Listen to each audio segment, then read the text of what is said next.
Vamos a contar con la presencia de la maestra María del Carmen Nava Polina, quien es politóloga por el Instituto Tecnológico Autónomo de México, cuenta con especialidad en aplicación teórica y estadística para la creación de modelos teóricos en ciencia política por la Washington University en San Luis y ha realizado estudios en el Instituto de Investigaciones Jurídicas de la UNAM. Actualmente es comisionada ciudadana del Instituto de Transparencia, Acceso a la Información Pública, Protección de Datos Personales y Rendición de Cuentas de la Ciudad de México.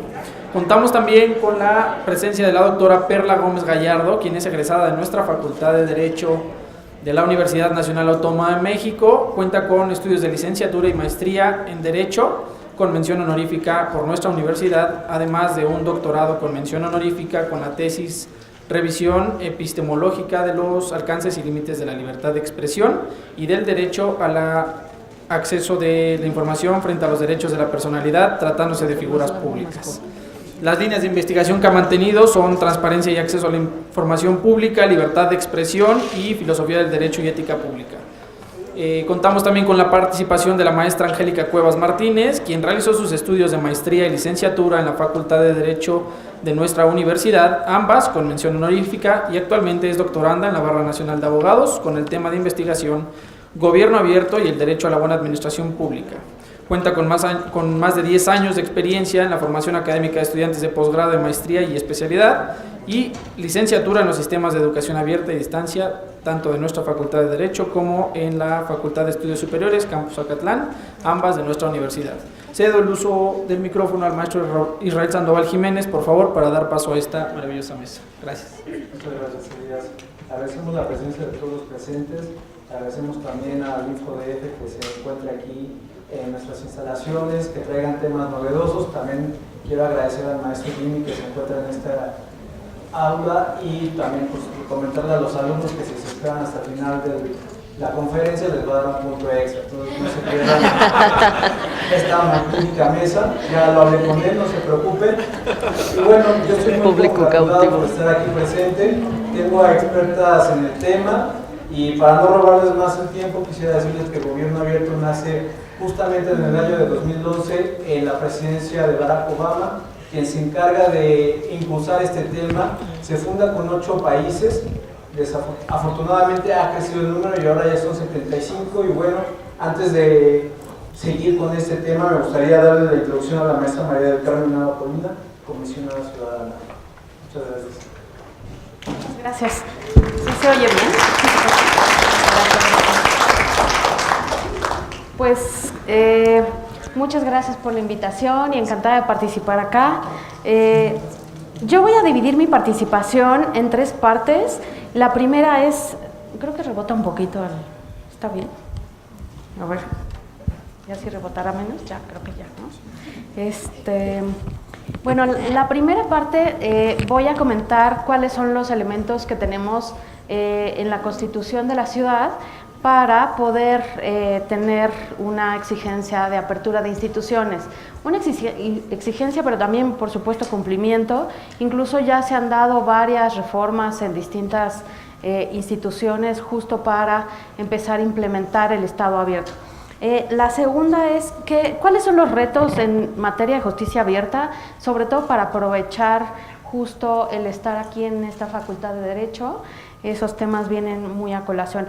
Y la última, ¿qué estamos haciendo en el Instituto de la Ciudad, en el Info de la Ciudad, en materia justo de Estado abierto?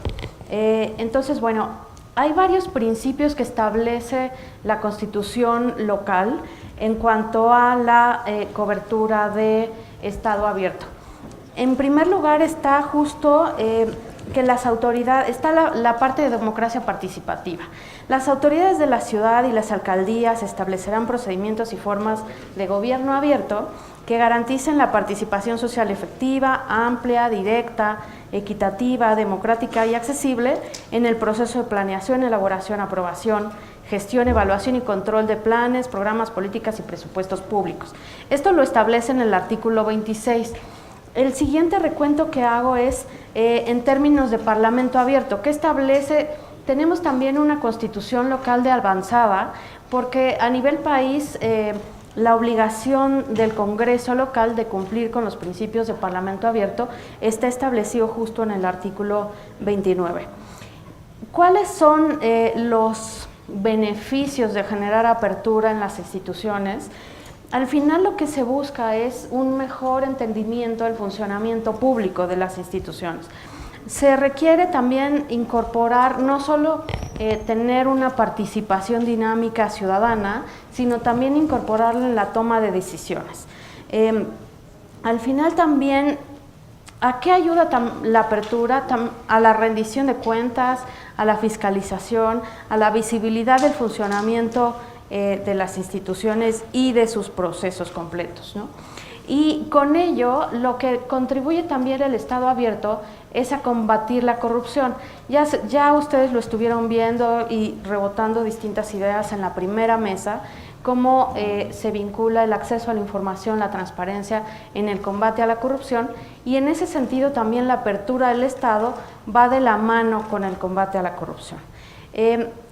Otra característica que establece igual en la Constitución local de la Ciudad de México es que se utilice los datos abiertos en la generación de información pública. ¿Qué quiere decir datos abiertos? Que estén en un lenguaje sencillo, que estén en formatos accesibles. Los datos abiertos permiten también reutilizar la información pública que se genera. Y bueno, parte de los elementos de la apertura también está integridad. La integridad pública es fundamental porque justo parte de la rendición de cuentas, de poder tener parámetros de honestidad y de nitidez en el manejo de recursos. Eso es tema toral dentro del Estado abierto.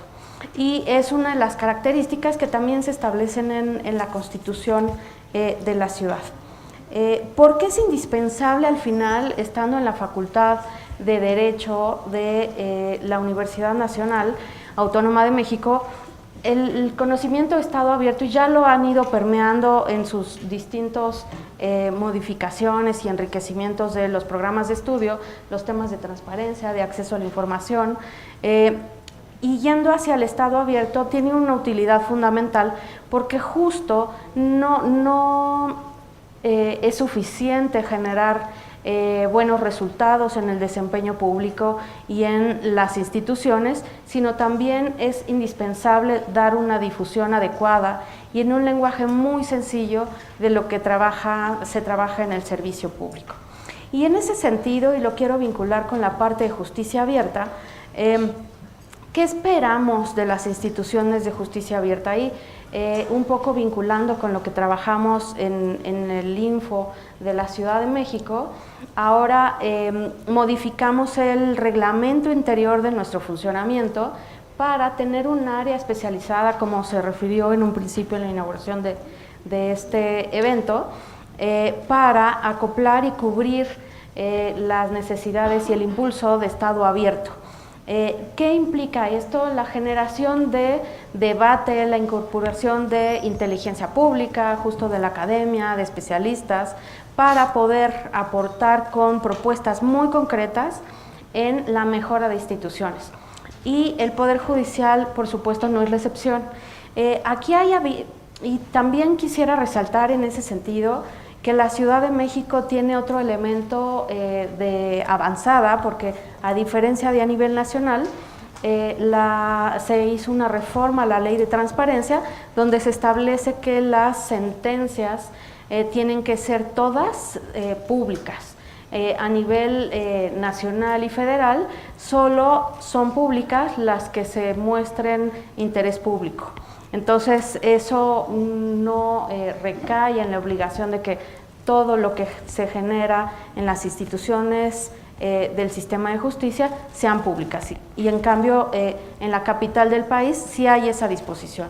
Entonces, tenemos ese gran reto de que podamos encontrar toda esa información en los sitios web adecuados de las instituciones públicas y poder hacer uso de ella. y sobre todo, insisto, uno de los elementos de la apertura y sobre todo en materia de justicia es la utilización del lenguaje muy sencillo de a quién nos estamos dirigiendo, en lenguaje ciudadano, y que esté la información completa en los sitios web. Y bueno, quisiera referir justo lo que comentaba de la reforma que se dio en el reglamento del Info de la ciudad, donde establecemos que Justicia Abierta es un modelo de gestión de la administración e impartición de justicia que informa con rasgos específicos, como ética, como memoria, con oportunidad, exhaustividad y datos abiertos sobre la totalidad de procesos y actividades. Esto es, también la gestación y la generación de memoria implica, como lo han referido en las mesas, sobre todo en la primera mesa, la generación de archivos. Si no tenemos una gestión documental de toda la toma de decisiones públicas y convertidas en un archivo que tenga una adecuada catalogación, no se va a poder generar el acceso a la información y mucho menos vamos a hablar de instituciones que son abiertas. Y en ese sentido, las instituciones que están relacionadas con la impartición de justicia tienen que ir muy de la mano.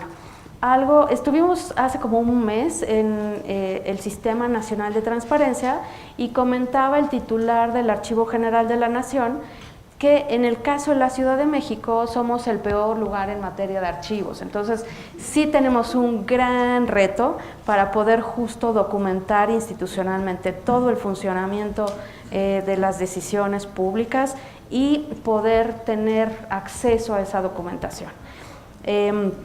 Y en ese sentido, bueno, la memoria archivística, la memoria documental es indispensable también justo para la apertura de instituciones.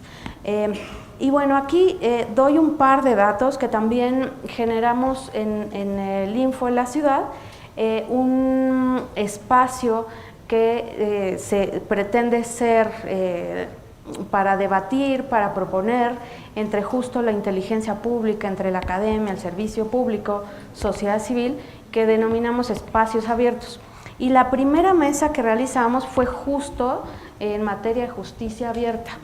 Y ahí sociedad civil como X Justicia, México Evalúa, presentaron y buenas prácticas que también han observado a nivel país, que pudieran retomar las instituciones de la ciudad para justo tener una cascada de generación de buenas prácticas.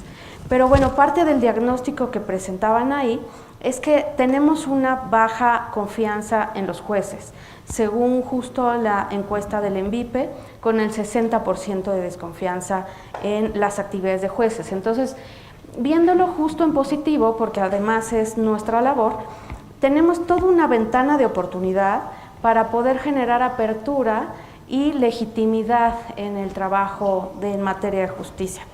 Otro dato que se generaba ahí es que las solicitudes de información que se reciben a nivel país, solamente el 2% se relacionan con en materia de justicia. Entonces también tenemos ahí la gran necesidad de poder ser usuarios de la información y exigentes, sobre todo ustedes como futuros abogados o especialistas en distintas ramas del derecho, en poder ser usuarios de la información en materia de las instituciones de justicia. Entonces, insisto, pues ahí hay todo un nicho. No sé aquí entre los estudiantes si tienen, las y los estudiantes, si han hecho solicitudes de acceso a la información en materia para conocer cómo funcionan las instituciones judiciales. ¿Alguien? ¿Si quieren levantar la mano? Nadie, bueno, los invitamos, ¿no? Las invitamos a hacer, no, y de verdad es que, o sea, parte de la dinámica justo del Open Government y que México fue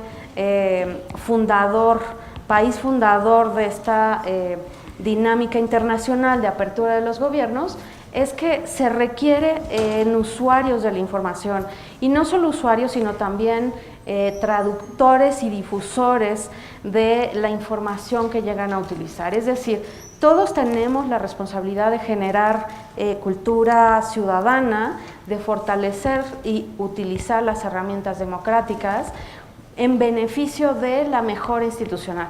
Y creo que en el área de todas las instituciones públicas y sobre todo si estamos en la Facultad de Derecho, tienen una gran ventana de oportunidad para poder ser promotores democráticos y de apertura a través del uso del acceso a la información. Entonces, sí los invitaría a generar solicitudes de información al respecto, ¿no? Y bueno, ya lo fui tejiendo un poco de cómo está la situación a nivel de la Constitución de la ciudad, cuáles son los retos a nivel de instituciones de justicia, del acceso a la información y qué hemos hecho en el Instituto de la ciudad también. En ese sentido, pues hemos sido, insisto, pioneras y pioneros a nivel país porque no existe otro organismo garante que tiene un área específica que abarque estado abierto. Hay varias con gobierno abierto y con muy buenas prácticas del impulso de gobierno abierto a través de organismos garantes de transparencia, pero no de estado abierto. Y en ese sentido, también parte de los logros que se han realizado por el Instituto de la Ciudad es justo la firma de convenios. Hemos hecho un par de firmas de convenios, el primero fue con alcaldías, el segundo con el Congreso de la Ciudad, y dos de las características muy específicas es justo poder generar acciones de gobierno abierto en el caso de las alcaldías y poder generar acciones en materia de parlamento abierto en las distintas áreas del Congreso y en sus distintos procesos legislativos. Entonces, ahí ya tenemos un instrumento que nos va a permitir generar buenas prácticas y acciones muy concretas. De hecho, y doy también un par de ejemplos que se han dado de avanzada en el Congreso de la Ciudad con esta primera legislatura, y uno es que tienen justo un código de ética que antes no existía. Entonces, parte justo de los elementos que comentaba de requerir integridad y requerir un funcionamiento honesto de las instituciones es, en el caso de los congresos, tener códigos de ética, pero sobre todo no es tenerlos, sino echarlos a andar, ¿no? Y activarlos, ¿no? Como al final es el reto de todos los marcos normativos y regulatorios. Pero es una buena práctica porque antes no existía. Otra de las cosas a resaltar que se han hecho en el Congreso local es que eliminaron las sesiones secretas, que también era un uso y costumbre dentro de, el legislativo, siempre ha sido como un recurso ahí a utilizar, ¿no? Pues ahora ya no se puede, entonces ya todas las sesiones tienen que ser públicas y en ese sentido, como son públicas, tendrían que generar la documental correspondiente, las versiones estenográficas, y porque son obligaciones tal cual en materia de transparencia con las que tienen que cumplir el Congreso. Entonces, al ser públicas ya nos da una seguridad de poder exigir que esa información no solo exista, sino que esté inmersa y plasmada y actualizada en los sitios web, ¿no? Entonces, creo que en ese sentido tenemos avances en materia justo de Parlamento abierto. Ahora, el gran reto de Estado abierto, y con eso quisiera terminar, es que cómo incorporar la participación ciudadana, la inteligencia pública en la toma de decisiones. O sea, el Estado abierto no solo requiere generar participación y tener interlocución, sino tomar de la inteligencia pública y especializada la mejora institucional, o sea, incorporarla en las decisiones para la mejora institucional. Entonces, en ese sentido sí tenemos grandes retos.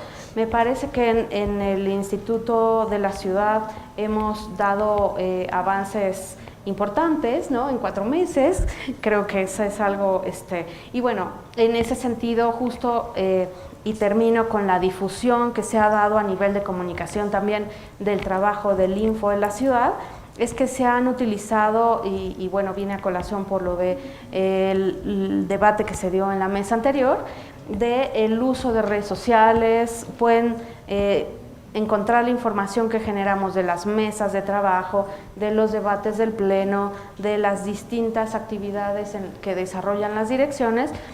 Está el canal YouTube del Info de la Ciudad, está el material en distintos podcasts, hacemos Facebook Live. O sea, ese tipo de herramientas no se contaban. Hay un canal directo de Spotify, entonces me parece que nuestro gran reto en materia, no solo de apertura, sino también de transparencia y de acceso a la información, es poder llegar a la población que no es usuaria de tecnologías de información, de teléfonos inteligentes y que no está en las universidades. Es decir, que cualquier persona, sea adulto mayor, sea esté en la etapa de niñez, pueda saber que la herramienta de transparencia y el acceso a la información es en beneficio suyo. Entonces, los invitaría a seguir nuestras redes sociales y el trabajo del Instituto de la Ciudad para poder, sobre todo, generar sinergias de intercomunicación con todas las personas. Y ustedes que son profesionistas en formación, pues sobre todo con ustedes, ¿no? Les agradezco mucho.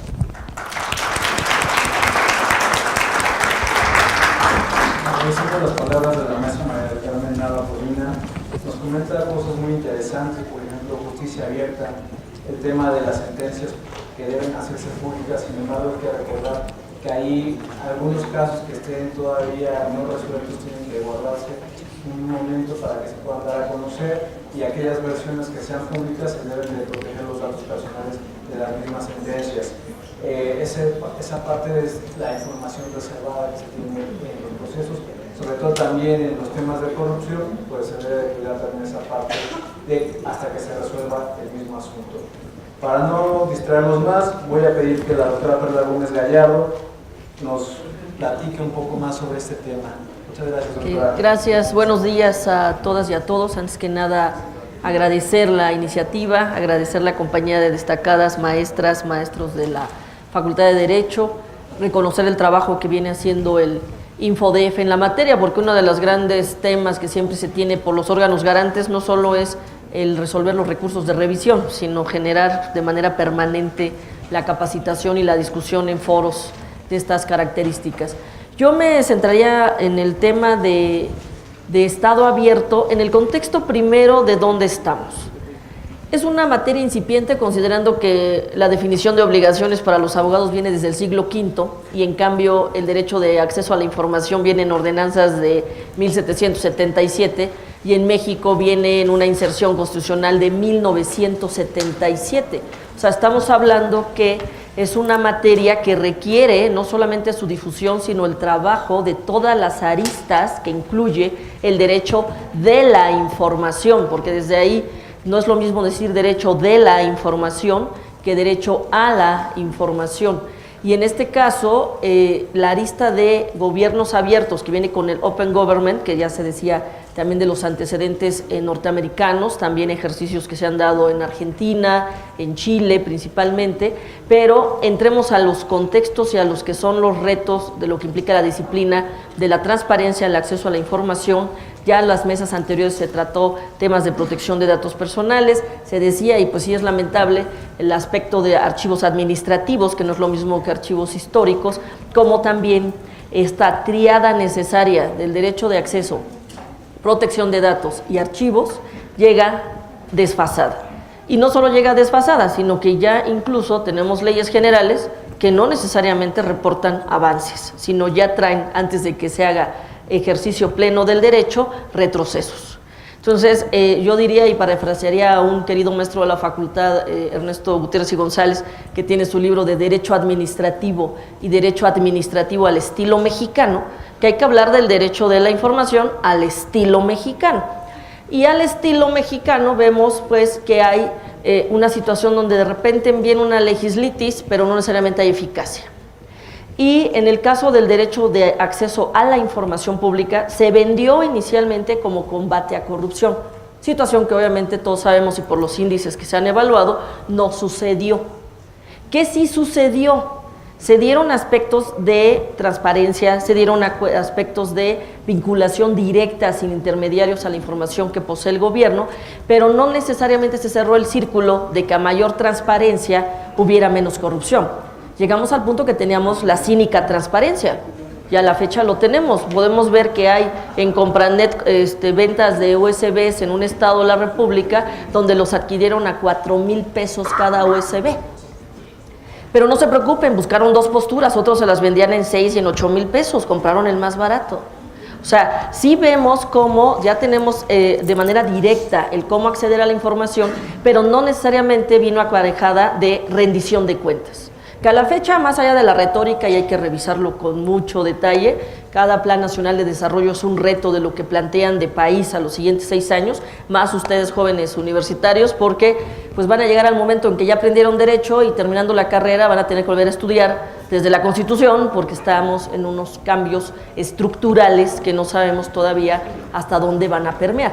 Entonces nos obliga a una capacitación permanente. En el caso de la transparencia y el acceso a la información, se procuró llegar a través de una ley general que es concurrente en competencias, pero no necesariamente es la mejor.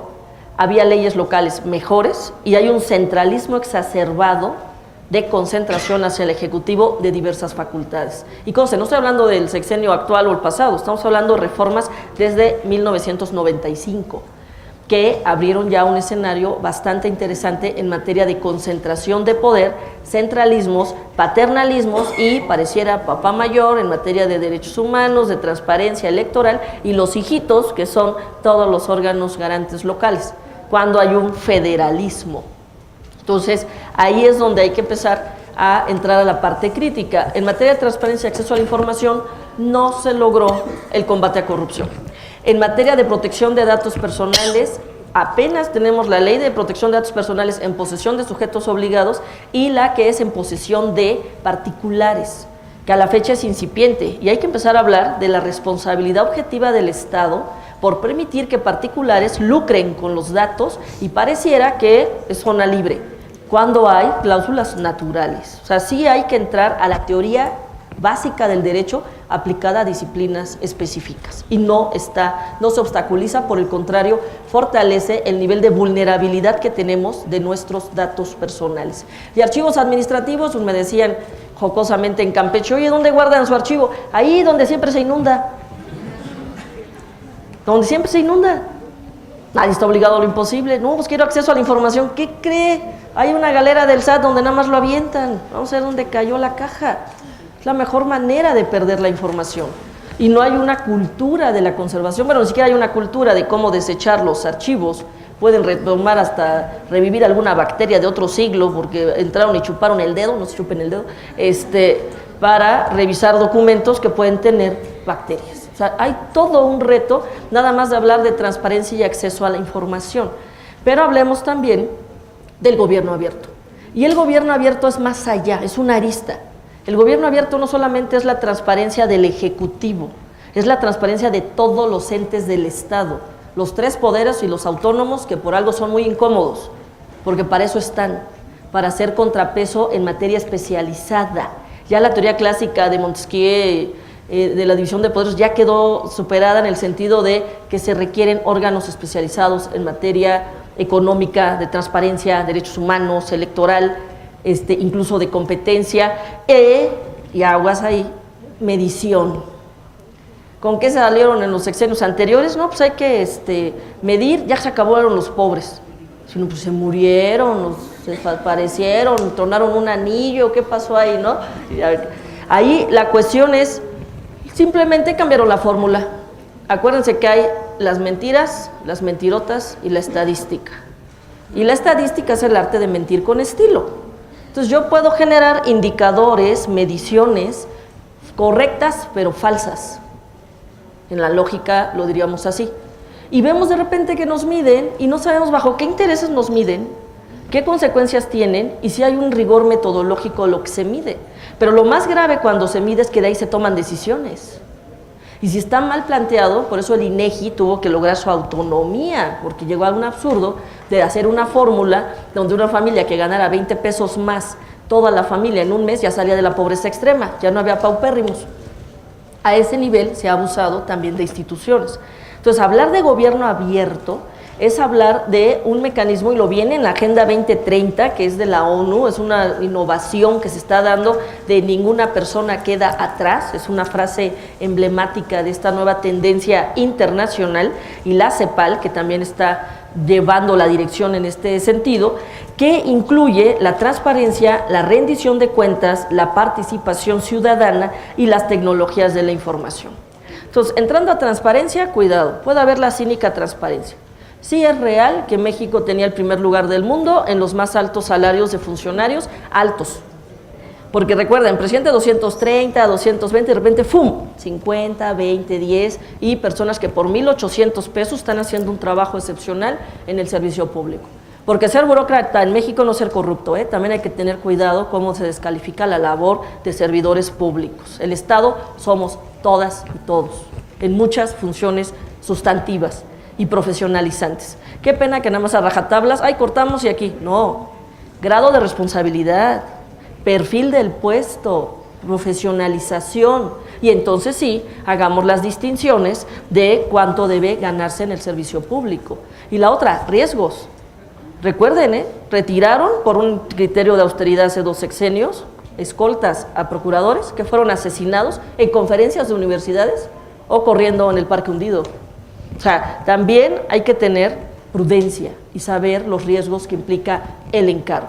Entonces, no es tan fácil hablar de transparencia cuando vemos de repente simulación, la transparencia focalizada, que yo le llamo opacidad seleccionada, de repente ya no es tan fácil, tienes que dar hasta 50 clics para encontrar una información, el periodismo de investigación, que ya al fin, después de ya décadas, se logró que toda agencia de noticias tenga un periodista que esté haciendo solicitudes de información vía la ley de transparencia para documentar casos. Vean el caso de Ana Lilia Pérez, ahorita ella es el plus de las documentaciones de Pemex, pero fue una periodista que tuvo 7 demandas de daño moral por atreverse a documentar los contratos de Muriño, que en paz descanse, exsecretario de Gobernación, cuando trabajaba con el expresidente Calderón en la Secretaría de Energía y le dio contratos a sus familiares en materia gasera. La periodista fue absuelta gracias a que su fuente no la reveló, pero era fuente pública en copia certificada. O sea, vean la diferencia de litigar usando la transparencia a cuando tienen que, como quiere el presidente de la República, que se revelen fuentes. Prohibición constitucional y de estándares en materia de derechos humanos. Entonces, vean los retos en materia de transparencia. En materia de rendición de cuentas, impunidad. Recuerden, si el derecho me cuesta más barato incumplirlo que cumplirlo, lo voy a incumplir. O sea, hay un tema donde espontáneamente cumplimos la ley, pero hay otras donde si me genera más carga, me abstengo. Y en muchos casos nos amanecemos, y aquí se ha planteado y se han hecho preguntas de cuántos de ustedes conocen o no la materia. La materia de acceso debería darse desde la materia de civismo en secundaria, porque es un derecho que empodera otros derechos.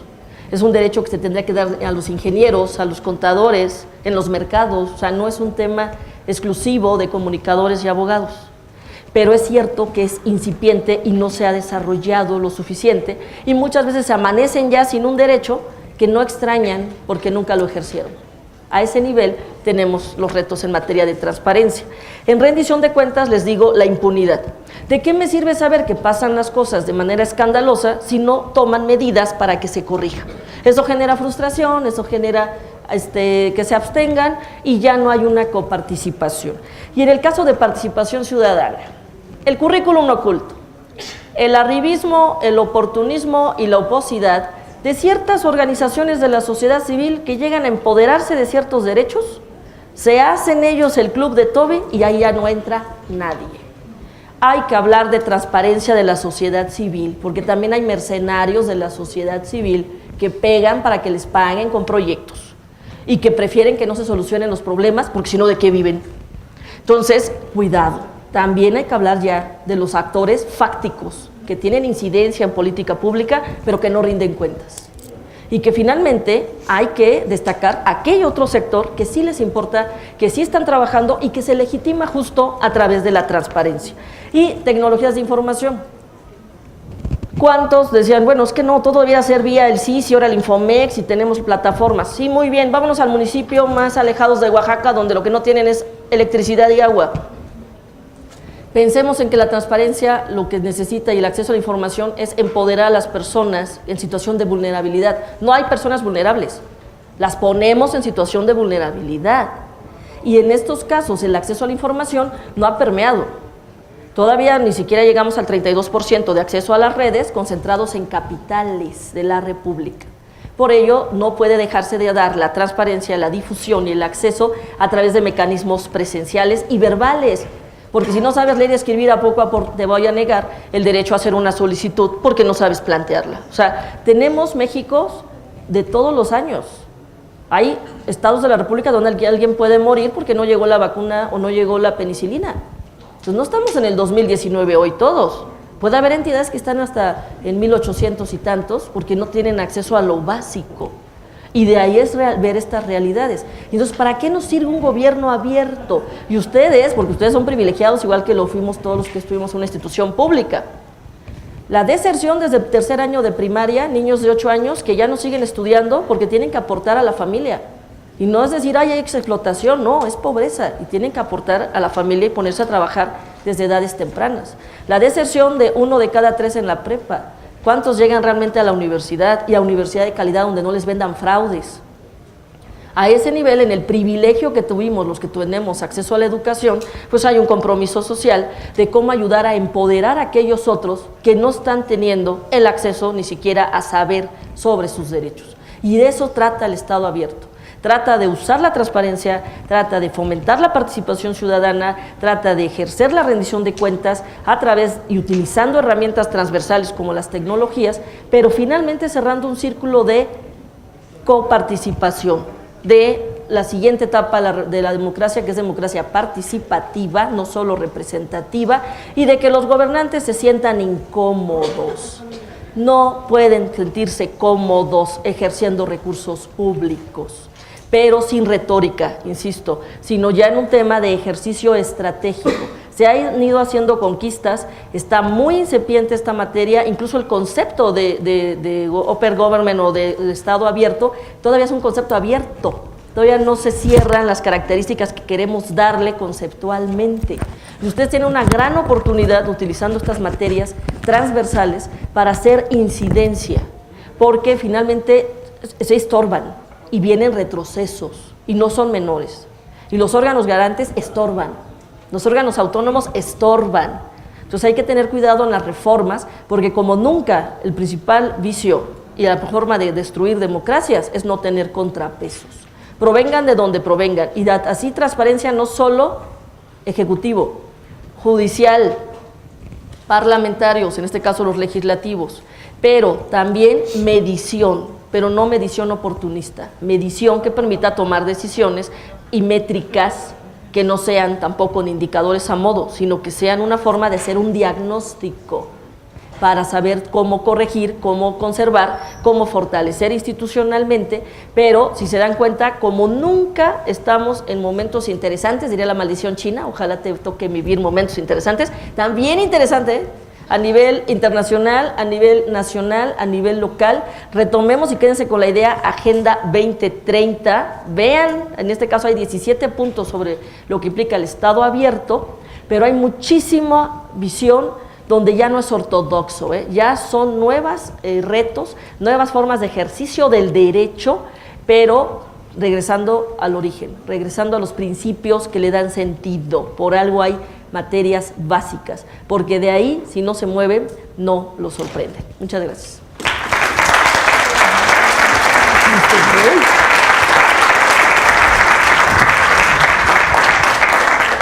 Agradecemos la participación de la doctora Perla Gómez Gallardo.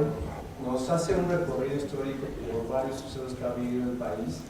Es importante recalcar que si bien las solicitudes de información son un derecho, también implican una responsabilidad, porque no podemos estar generando solicitudes nada más porque sí o porque se nos ocurrió, sino que implica que la información que vamos a recibir la vamos a ocupar de manera correcta, ya que eso es una obligación también de nosotros como ciudadanos, ejercer nuestro derecho con respeto, pero también es importante que esa información que se utiliza sea ocupada y citada correctamente, como dice la maestra.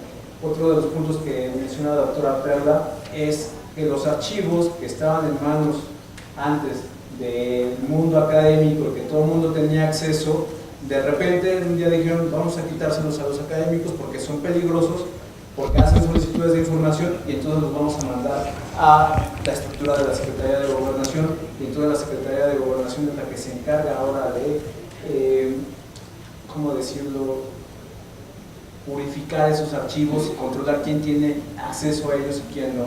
Entonces yo creo que es una fuente importante, son fuentes primordiales, como ustedes saben algunas veces, como bien lo dijo la doctora Perla, se pierden esos archivos, se queman esos archivos como pasa en la vida real. Entonces tengamos cuidado con todo lo que pedimos, con todo lo que ejercemos.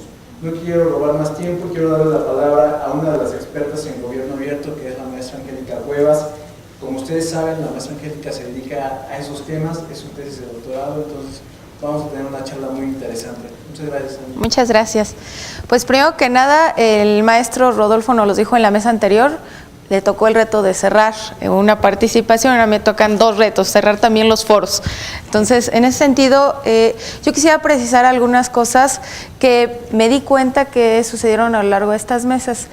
La comisionada Elsa y mi comisionada compañera les preguntaron acerca de términos, y a veces también corremos el error de dar por sentado que conocemos las definiciones como tal. Entonces, yo quisiera precisar qué es gobierno abierto. Gobierno abierto es un mecanismo que a nivel internacional, nacional y local se ha implementado para abrir a conocimiento de todos la información. Y yo también diría, pues que eso no ya se hacía, no que las regulaciones tanto locales y nacionales ya nos obligaban, pues pareciera un subejercicio o un trabajo extraordinario que pues se veía en las antes denominadas obligaciones de oficio y ahora con la información pública, en la que todos teníamos acceso a todos, tanto las estructuras, los salarios, los funcionamientos. Entonces, ¿cuál sería la diferencia entre uno y otro? ¿Y cuál sería la importancia que está incluido en la Agenda 2030? Bueno, quizás también tendríamos que incorporar un nuevo tema que sería gobernanza.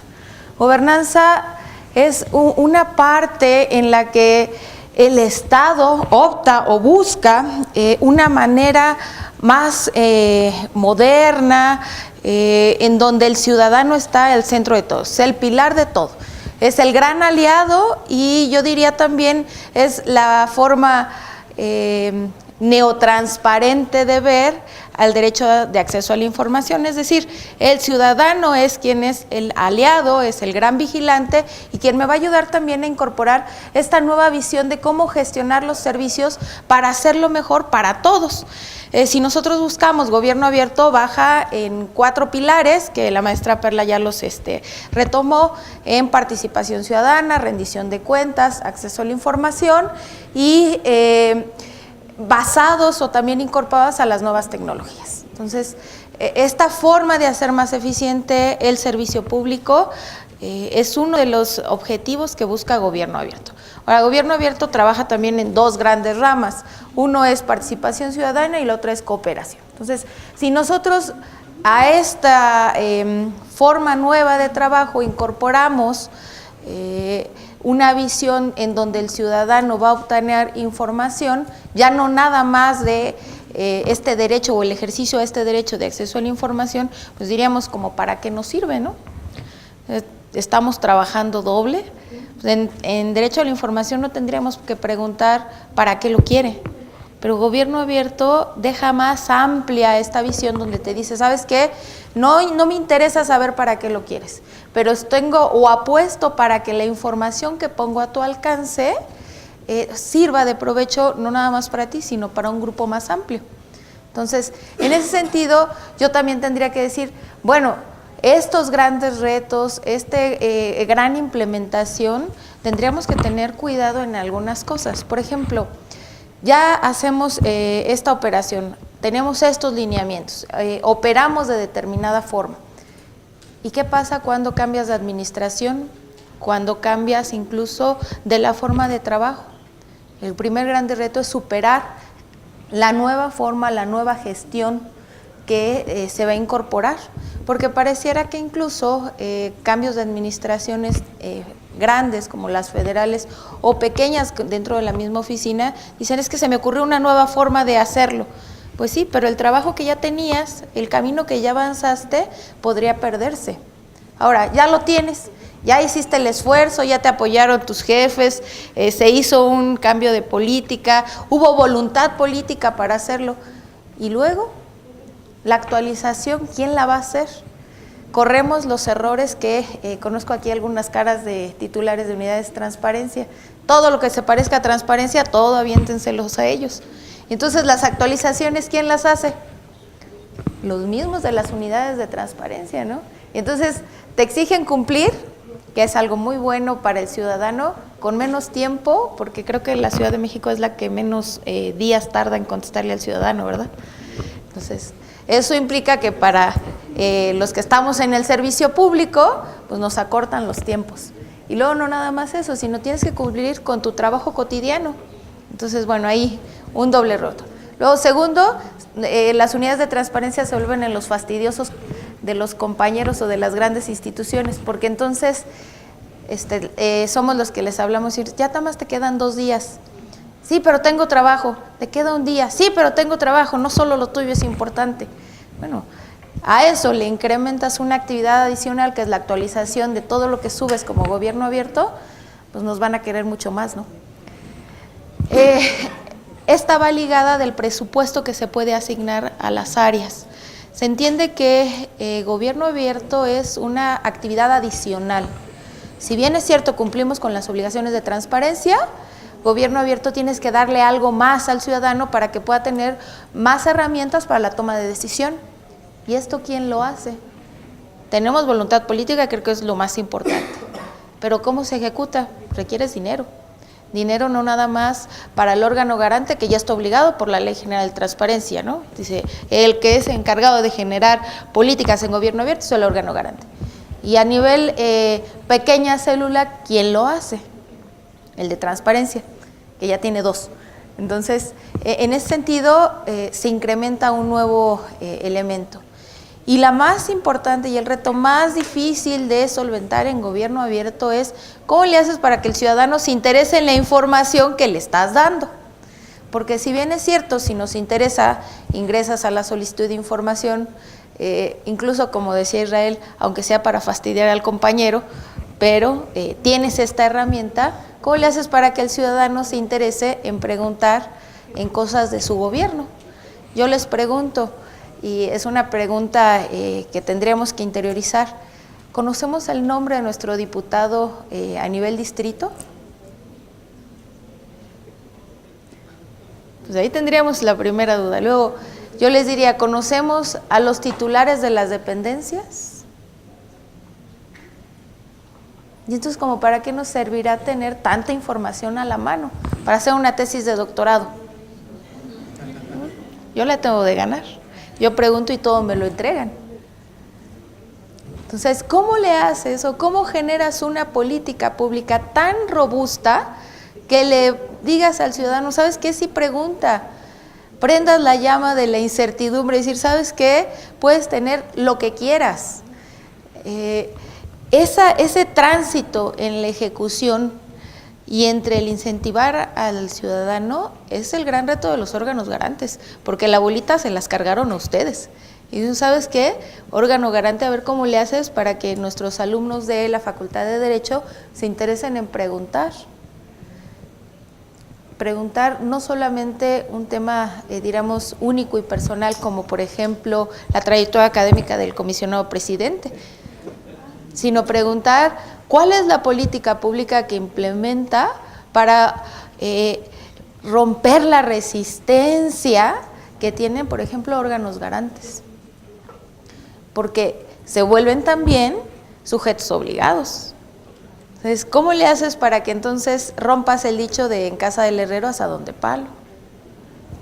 Entonces, siempre en este ir y venir, yo dirían los neoconstitucionalistas, pasamos de un Estado de Derecho a un Estado constitucional de derecho, se supondría que estamos en esa consolidación y vamos a un Estado democrático de derecho. Muy bien, y en materia de transparencia, ¿sí? La base es este acceso a la información y diremos la parte de neotransparencia es gobierno abierto. ¿Cómo le haces para consolidarlo de suerte tal que no requieras un mecanismo de consulta, sino que tengas a la vista todo y todo te pueda servir? Ahora las nuevas tecnologías, y este es el principio que hace la pinza, considero yo, es que puedes a lo mejor desde una app hacer servicio público. A lo mejor desde irte a ahorrar, bueno, alguna ocasión vas a tramitar placas, ya no va a ir a las oficinas de CEMOVI y preguntar los requisitos, sino entras a la página y de manera inmediata tendrían que decírtelo. Pero a lo mejor encontrar una app que te permita ya no llevar las copias, sino incorporarlas al sistema, para que cuando tú vayas a la oficina, nada más te entreguen las nuevas, los nuevos metales, ¿no? Bueno, a eso aludimos. Ahora, la Agenda 2030 parece muy sonada para discursos académicos, pero yo les preguntaría, ¿conocen la Agenda 2030? Parte de este ejercicio de gobierno abierto pone a su disposición en cualquier dispositivo para que la conozcan y se den cuenta que esta formación sistémica de grandes estructuras permiten que el ciudadano sea capaz de exigir, de decirle, ¿sabes qué? Ya ni siquiera te tengo que decir, se te olvidó darme tu informe, tendría que estar. Yo ya no te tengo que exigir porque es obligación tener todo a la mano y proporcionarlos a la ciudadanía. No me queda más que agradecer y pues sí, invitarlos a que busquen en redes todo aquello que les digan sus maestros, dúdenlo, googleenlos. Los que no tienen prohibidos el teléfono en ese momento, porque eso también es gobierno abierto. Buscar información y corroborar lo que te dicen tus maestros, corroborar lo que te dicen tus autoridades, incluso el de tránsito que te detiene, que te dice, es que el reglamento dice, y ves que su reglamento es pasado y que entonces no tiene vigencia, para eso te sirve. Son herramientas para tener una vida cotidiana mejor, para exigirle al gobierno mejores servicios y en el caso de nuestros compañeros unidades de transparencia, pues yo les diría, más trabajo sí, pero es mejor que exista este derecho a que no exista.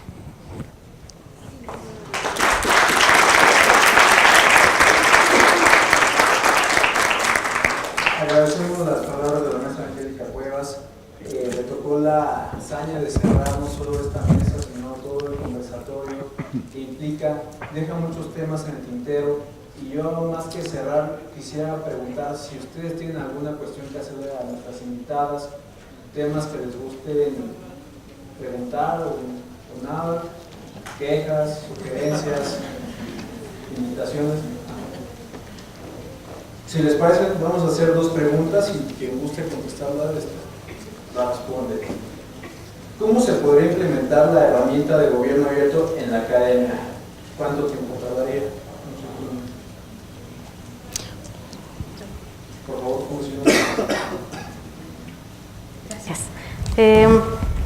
Aquí está un tema, justo la apertura en la academia, sobre todo de universidades públicas. En 2017 se dio justo en el evento de las Américas de la Alianza por el Gobierno Abierto, que fue en Buenos Aires, unas mesas especializadas académicas.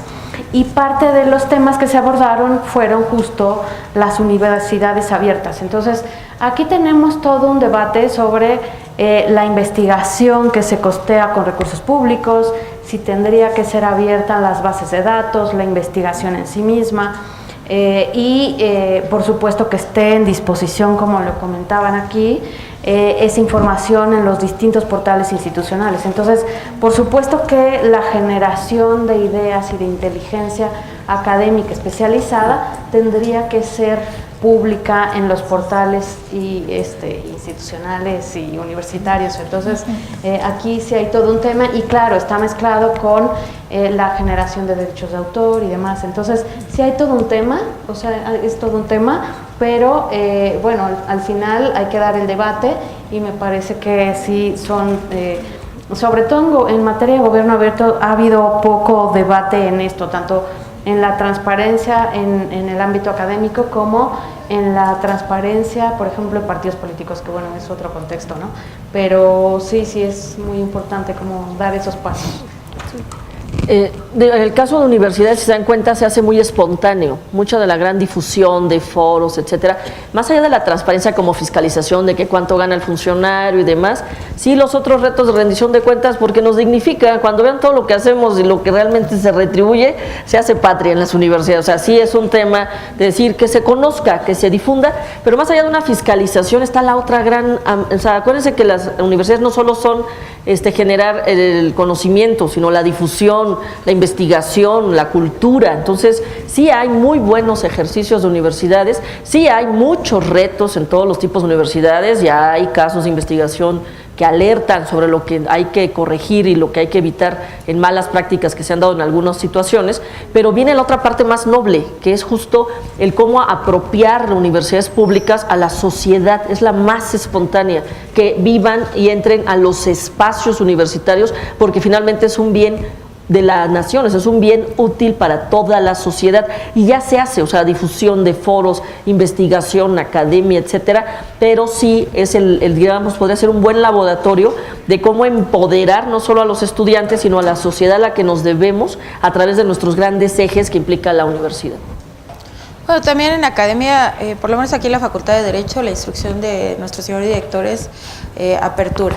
Entonces, cosa que se solicite, esta administración ha dicho todo, pero yo también pongo un poco el ejemplo de tesis UNAM. Si ustedes se buscan en tesis UNAM, son muy pocas las tesis que no permiten la difusión. Ahora, sí tendría que ser un tema colaborativo en el sentido de gobierno abierto, y algunas investigaciones se prestan para reformas que a veces luego los legisladores revisan, ¿no? Entonces, ahí entra un poco de duda, no, pues es que se están robando las ideas, todo, bueno, pero también lo que tú produces respecto de lo que educaste puede servir al país, pues sí, entonces que el legislador lo adopte. Entonces, creo que la doctora Perla tiene razón, el reto es cómo haces para que la ciudadanía entre a la universidad y respire y sienta el ambiente universitario, ¿no? La segunda pregunta es, ¿qué efectos tangibles ha provocado las políticas de gobierno abierto en la Ciudad de México? Repito, ¿qué efectos tangibles han provocado las políticas de gobierno abierto en la Ciudad de México? Yo diría primero normativa, sí está regulado, creo que esa parte no es tan común en todos los países de Latinoamérica, se ha ido ampliando y hay una base, digamos. Por otro lado, sí ya es más de implementación, difusión, y la comisionada lo dirá mejor, porque el InfoDef es pionero en generar orgánicamente ya estructura, que eso sí hay que decirlo, no nada más es que quede en la retórica, sino que haya estructura operativa del órgano garante que fomente justo el que se implemente esto. Pero conste, no es que es más ambicioso, no solo es transparencia, es que las personas se acerquen y hagan uso directo, no haya intermediario y estén fiscalizando, proponiendo, creando, incluso se quiere invertir ya la fórmula, no que nos planeen las cosas, sino que la sociedad aporte, conociendo los límites y alcances del gobierno, lo que realmente quiere que pase. Creo que en la Ciudad de México van por buen camino en el sentido ya orgánico y en el sentido normativo.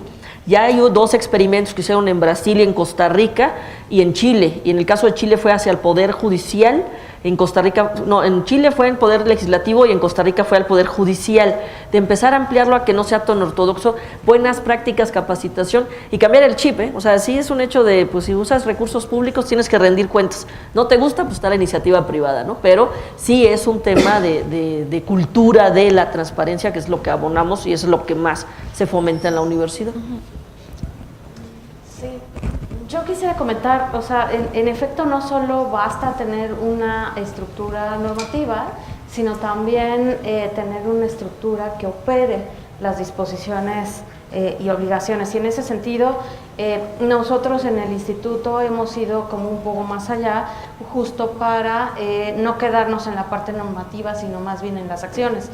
Y hay un ejemplo muy concreto que hemos venido implementando, sobre todo con niños, niñas y niños, y es para el fomento de valores de honestidad, de integridad, de transparencia a través de cuentos, de cuentacuentos. Entonces ya se empezó justo con la jornada de transparencia que la organizó el comisionado Rodrigo en Azcapotzalco, recién en Benito Juárez, también en colación con el Día del Niño.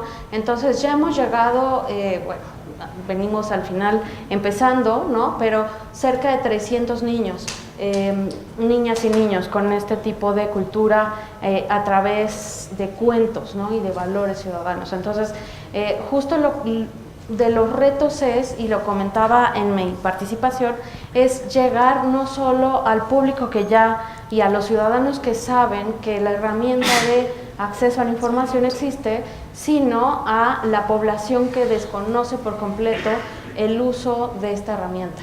Insisto, como adultos mayores, es parte del interés que también tenemos en el instituto y que estamos en la parte de planeación del Plan DAI, que es donde se aterriza justo las líneas de políticas públicas que vamos a desarrollar durante este año en materia de acceso a la información. Y creo que aquí también es parte del ejercicio de apertura que tenemos que incorporar, y lo hemos venido haciendo con sociedad civil. En efecto, en el ámbito de sociedad civil como en el ámbito del servicio público, de la academia, hay muy buenas prácticas y otras que son muy mejorables, incluso a desarrollar. Pero hay un compromiso de organizaciones muy importantes, sobre todo justo en población de situación de vulnerabilidad, como el artículo 19, que ha desarrollado distintas prácticas en el caso de Chiapas, con mujeres en Chiapas, con mujeres en Tabasco, con mujeres en Oaxaca, para poder fortalecer a comunidades en materia del uso de acceso a la información para procurar tener una mejor salud, mejores apoyos económicos, mejores apoyos sociales. En fin, el chiste es que parte de los retos es incorporar esos ejercicios y utilizarlos a nivel de la Ciudad de México, e insisto, o sea, para esos ejercicios también es indispensable ir en compañía de estudiantes, de universitarios, porque ustedes son y llevan la semilla que gesta el fortalecimiento ciudadano y insisto, o sea, son replicadores del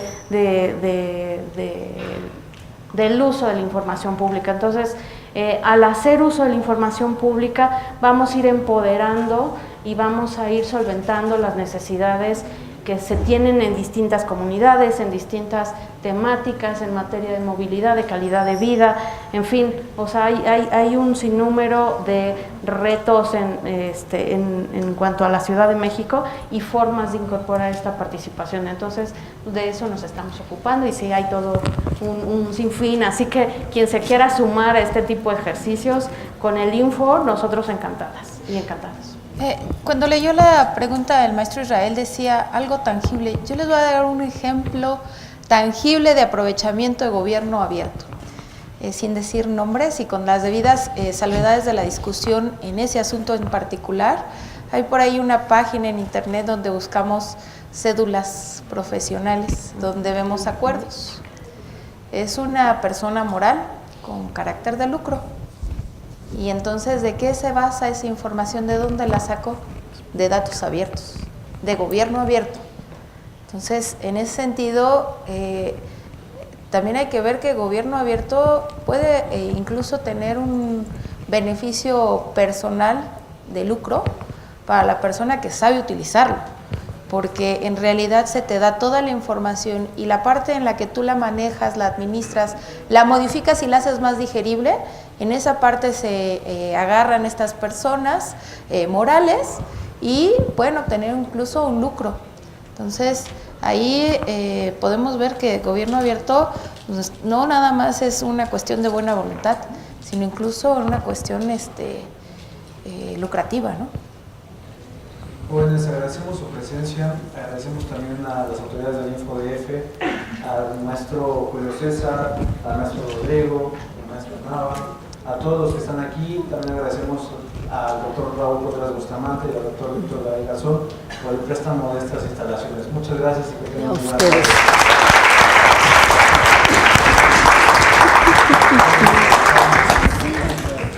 Muchas gracias.